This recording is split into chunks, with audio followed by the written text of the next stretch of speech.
আমন্ত্রণ জানাচ্ছি সংবাদপত্রের পর্যালোচনা ভিত্তিক পত্রিকার চোখে দেশ অনুষ্ঠানে।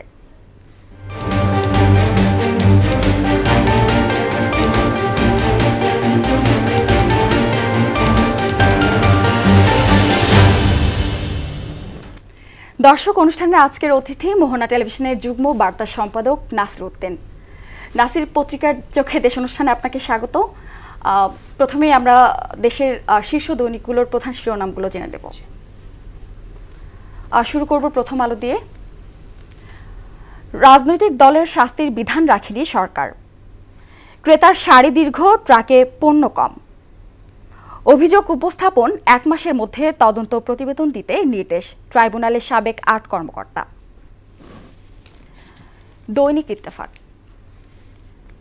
নতুন নির্বাচন কমিশন আসছে, সশস্ত্র বাহিনী দিবস আজ। পুলিশের অপরাধের commander Chowdhury Mamun. July August গণহত্যা তদন্তে পাওয়া তথ্য ট্রাইব্যুনালে। সমকাল। আইসিটি আইনে থাকছে না দলের বিচারের বিধান। চালানোর সক্ষমতা নেই এমন কারখানা বন্ধ করা হবে, ব্রিফিংয়ে আসিফ মাহমুদ।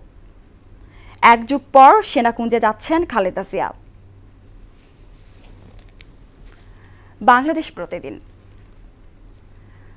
মাঠে ছুটছেন নেতারা, আমাদের শিক্ষা ব্যবস্থা ত্রুটিপূর্ণ, প্রথমবারের মতো সচিবালয়ে প্রধান উপদেষ্টা।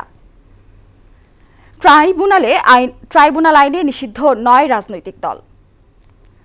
হরিলুটের 6 প্রকল্প, ব্যয় 5,500 কোটি টাকা। যুগান্তর। রাজনৈতিক দল নিষিদ্ধের বিধান থাকছে না, সীমাহীন কষ্ট নগরবাসীর। শিক্ষার্থীদের সংঘর্ষ, ব্যাটারি চালিত রিকশা শ্রমিকদের বিক্ষোভ। তুচ্ছ ঘটনায় সংঘর্ষে সায়েন্স ল্যাব রণক্ষেত্র। বণিক বার্তা। ছোট প্রতিষ্ঠান বড় দায়িত্বে টিসিবি। রোল মডেল হয়ে উঠেছেন বাংলাদেশ সশস্ত্র বাহিনীর নারী সদস্যরা। জাতিসংঘের শান্তিরক্ষা mission. The Daily Star. Hunt for OMS food grows desperate. We are only facilitators, not rulers, Yunus.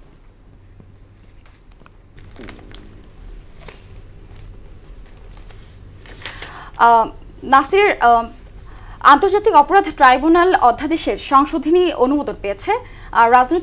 রাজনৈতিক দলের বিচার বা শাস্তির বিধান নিয়ে অনেক আলোচনা ছিল, তবে শেষ পর্যন্ত সেই বিধানটি যুক্ত করা হয়নি।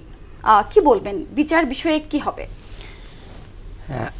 দেখুন, আন্তর্জাতিক অপরাধ ট্রাইব্যুনালের যে সংশোধনী কালকে পাশ হলো, আমরা গত কয়েকদিন থেকে একটি আলোচনা খুব শুনছিলাম যে এই আইনের যে সংশোধনীর মাধ্যমে সংশোধনী করার পরে রাজনৈতিক দলগুলোর যে বিচার বা তারা যে অপরাধ করছে সেই অপরাধের পর ট্রাইব্যুনালের মাধ্যমে সেই বিচার প্রক্রিয়াটা করা যায় কিনা সেটা নিয়ে বেশ আলোচনা হচ্ছিল। তবে শেষ পর্যন্ত অন্তর্বর্তী সরকার যে নতুন যে আইনটি তারা অধ্যাদেশটি সংশোধনী এনেছে সেখানে সেই বিচারের প্রক্রিয়াটি রাখেনি। অর্থাৎ তারা যদি মনে করে যে যদি সেরকম কোনো বিচারের প্রক্রিয়া সামনে আসে যেখানে শাস্তি দেওয়ার চিন্তা আসে, যদি কেউ দাবি তোলে, জনগণের পক্ষ থেকে দাবি তোলা হয়, তাহলে হয়তো অন্য যে আইনগুলো আছে সেই আইন থেকে তারা চিন্তা করতে পারে।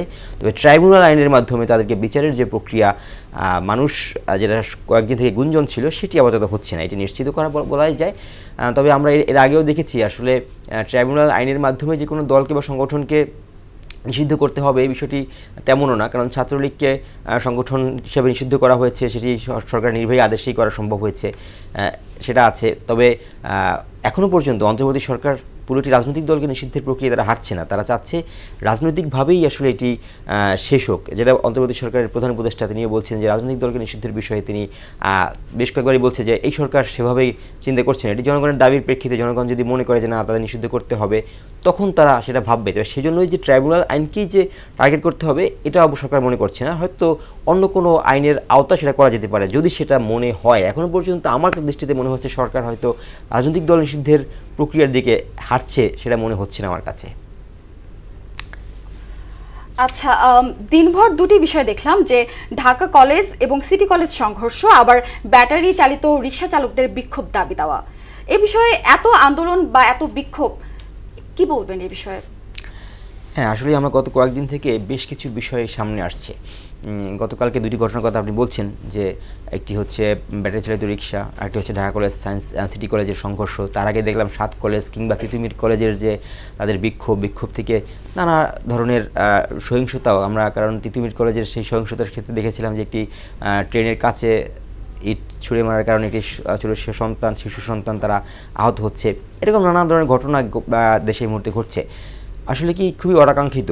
তার কারণ হচ্ছে দাবি দেওয়ার ক্ষেত্রে সরকার কাছে দাবি দেওয়া উত্থাপন করা হবে, সেটা এক ধরনের গত কয়েকদিন থেকে বা কয়েক মাস থেকে তো আমরা দেখছি যে সরকারের কাছে বিভিন্নভাবে দাবি দেওয়া তুলে ধরা হচ্ছে। এই যে সরকার, যে অন্তর্বর্তী সরকার, এখন সরকারে যে অন্তর্বর্তী সরকার, তাদেরও যে এখানে বসার যে প্রক্রিয়াটা, সেটা কিন্তু এক ধরনের দাবি দেওয়া পার হয়ে এসে এক ধরনের স্বৈরাচারী যে মনোভাব, শাসন ব্যবস্থা, সেই মনোভাবকে পাশ কাটিয়ে এসে দাবি দেওয়া আন্দোলন করেই কিন্তু আজকে এই অন্তর্বর্তী সরকার। এবং সেই প্রেক্ষাপটে হয়তো ছাত্র যারা আছে কিংবা যে কোনো বিক্ষুব্ধ জনগোষ্ঠী, তারা যদি মনে করে যে তাদের দাবির জন্য, তাদের দাবি আদায়ের জন্য রাস্তায় নামতে হয়, তবে আমার দৃষ্টিতে দাবি আদায় রাস্তায় নামার পরে সংঘর্ষ কিংবা সহিংসতার পথটা আসলে পরিহার করা উচিত। দাবি আদায় শান্তিপূর্ণভাবেই করা সম্ভব, শান্তিপূর্ণভাবেই করা উচিত। কোনো ধরনের সহিংসতা, যে সহিংসতায় মানুষের জানমালের ক্ষতি হয়, সেই ধরনের সহিংসতার পথ আসলে বেছে নেওয়া উচিত না। যেটা আমরা গত 2 দিন থেকেই দেখছিলাম যে এই ধরনের সহিংসতার পথ তারা বেছে নিচ্ছে। সেই পথটা আসলে অ্যাভয়েড করা উচিত এবং শান্তিপূর্ণভাবেই সহিংসতা বন্ধ করে শান্তিপূর্ণভাবেই যেন সব কিছু আদায় করা সম্ভব হয়, সেই পথেই হাঁটা উচিত। নাসির, আমাদের সঙ্গে সময় দেওয়ার জন্য ধন্যবাদ আপনাকে। ধন্যবাদ।